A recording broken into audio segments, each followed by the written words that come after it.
Hey guys, this is Jason from Cowl Accessories. Today I'm going to be showing you guys step by step to how to do both of these since they're both right next to each other. If you only bought one or the other, this video will work for either one. But in the step by step, I'm going to show you guys how to do both of these. How to do the grill with the light bar from Rough Country and also the Rough Country light bar with the brackets for the crawl light. If you like the video, please like it, subscribe to the channel if you want to see more step-by-steps. So for the brackets you're putting right here on top for the crawl vent light bar or whatever it's called, basically I got a white marker. I marked where the holes are going to be. And then for the drill bit, you're going to use a 932. For this, on the brackets, it does matter which way it's faced. So put it with this piece facing down. This one goes on this side. Don't put this one reversed on this side with the bracket like slanted upward. It's supposed to be downward, okay? So you're gonna mount it there, mark it where you're gonna drill those two holes. I'm gonna use a rag to put right here and drill slow. Without the rag on this side when I did it, the drill bit kind of nicked the plastic a little bit, so the second one I did it with the rag there and it prevented that.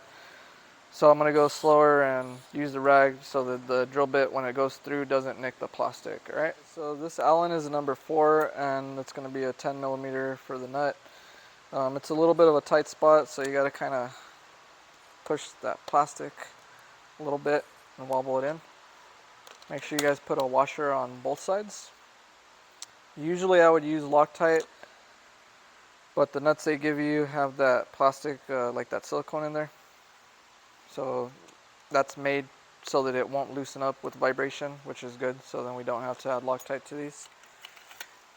I'm going to use a rag again right here because if not, to kind of get a good grip on here, you have to put pressure on the plastic, which is going to also create like a little nick if you care. If not, you don't have to use a rag. And then I'm going to use a 10 millimeter to tighten this up. Alright guys, so after you tighten it up, like I said, it's a tight spot. So it's going to be normal for you to have to wobble out that Allen. But see, by putting the rag, you don't get a nick on your plastic right there. We're going to do the same thing to the other one. Okay.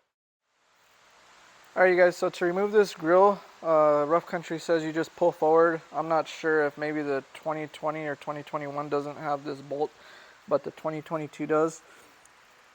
Right there. I took one out already, and the other one's right there.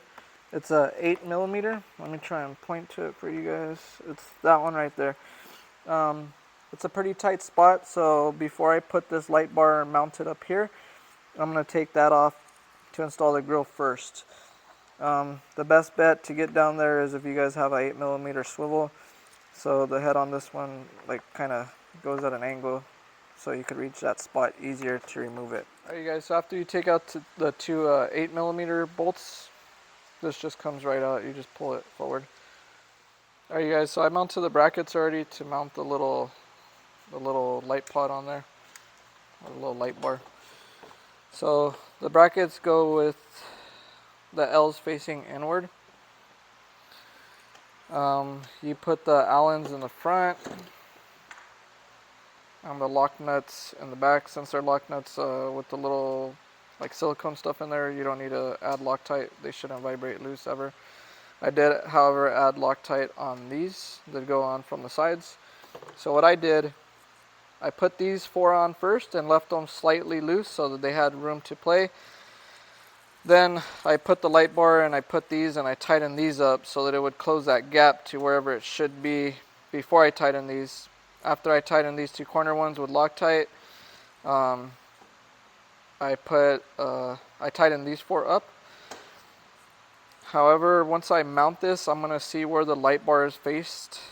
I'm going to turn off the lights before the Loctite like completely dries. I'm going to try and either loosen it a little bit and tilt this slightly up or down wherever I want the light facing. Besides that, this is ready to mount on. Once I mount this, this is also ready to go on. The way these go is when you put this from the where the OEM grill was, you put these Allens from the front. When you put these from the front, they want the washers in the back, and then you put the lock nuts. However, there's not really any space to run a wire. unless you want it kind of touching the radiator. So what I'm gonna try and do, make sure there's nothing behind here, like to drill into a headlight or nothing. I want to make sure there's nothing behind here. If there's not, I'm gonna drill a hole big enough to fit the 2 plugs from the light bars, so that these 2 plugs could go through there.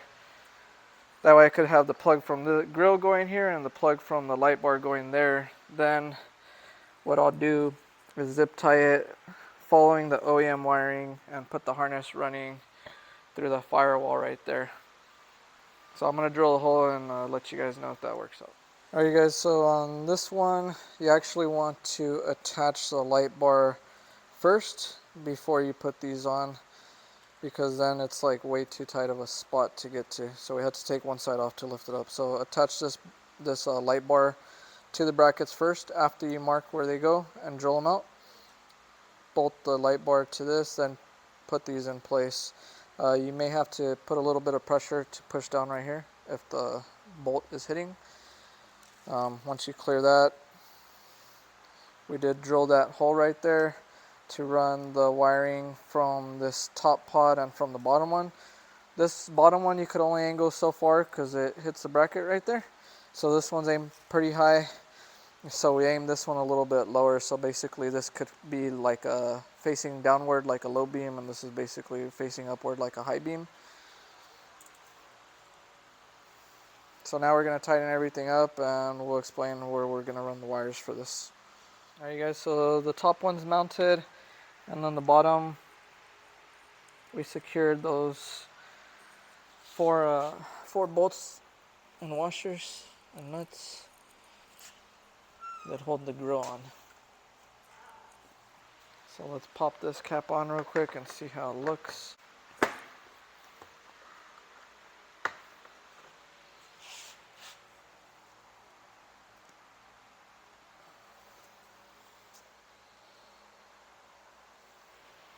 Alright you guys, so instead of running 2 separate harnesses for the lights, we're going to run them together because I'm running a lot of other stuff and I would need spots for all the switches. And we're putting rocker switches. I don't like the little push button ones that come on theirs, which are those. So we cut those off. I'll show you how we wired those up for the rockers. We cut the tip off one of these relays to add it so we could have 2 plugs. Yes, this is the faster way to do it. The correct way, or I guess the better way to do this would be to solder it and use shrink wrap, if you guys want to go that route. For me, honestly, I don't give a crap. This stuff's going to outlast the product most likely anyways. We're going to electrical tape this, and we're going to add a little bit of like that plastic that's like on the OEM wiring to cover this up. But it's all personal preference. You guys can do it this way for something quicker, or you guys can solder it if you want.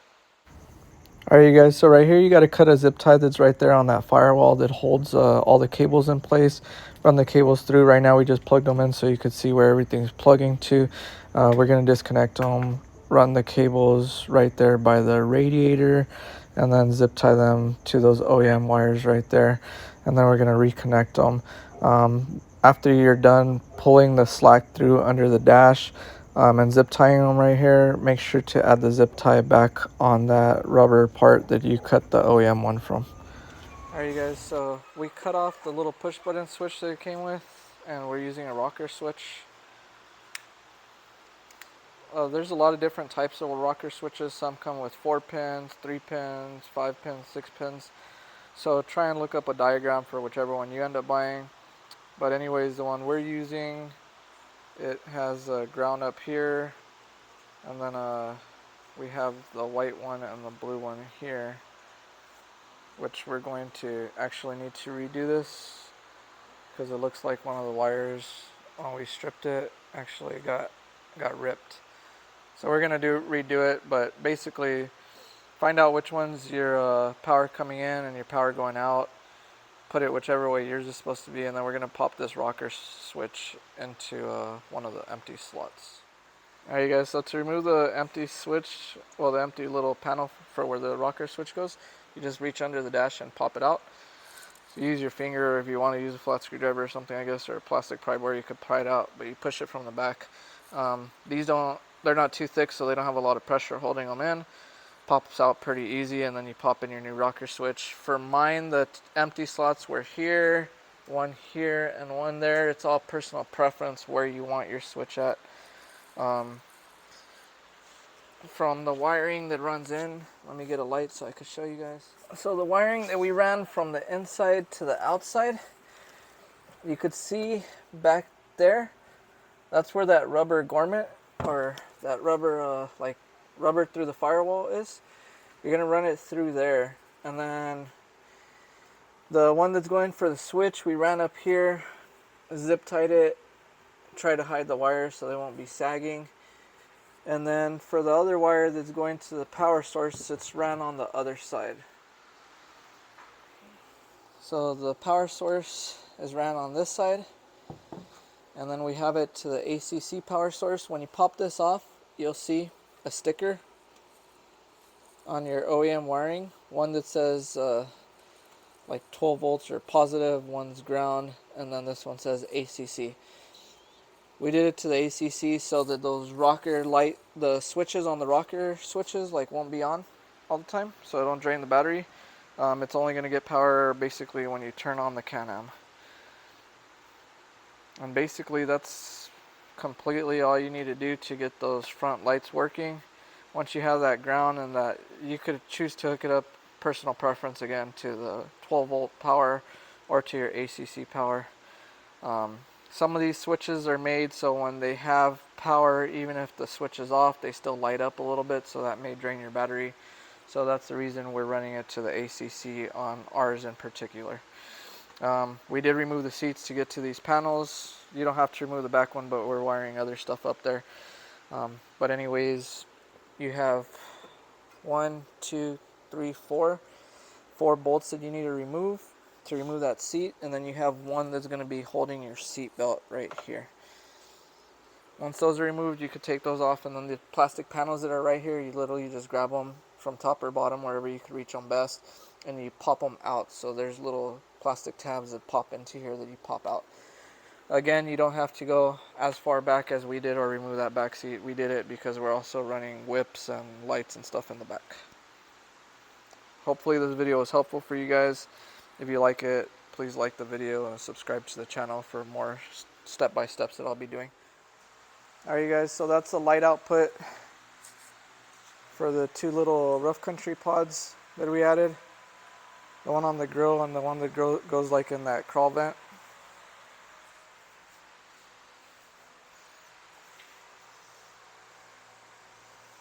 Pretty good amount of light.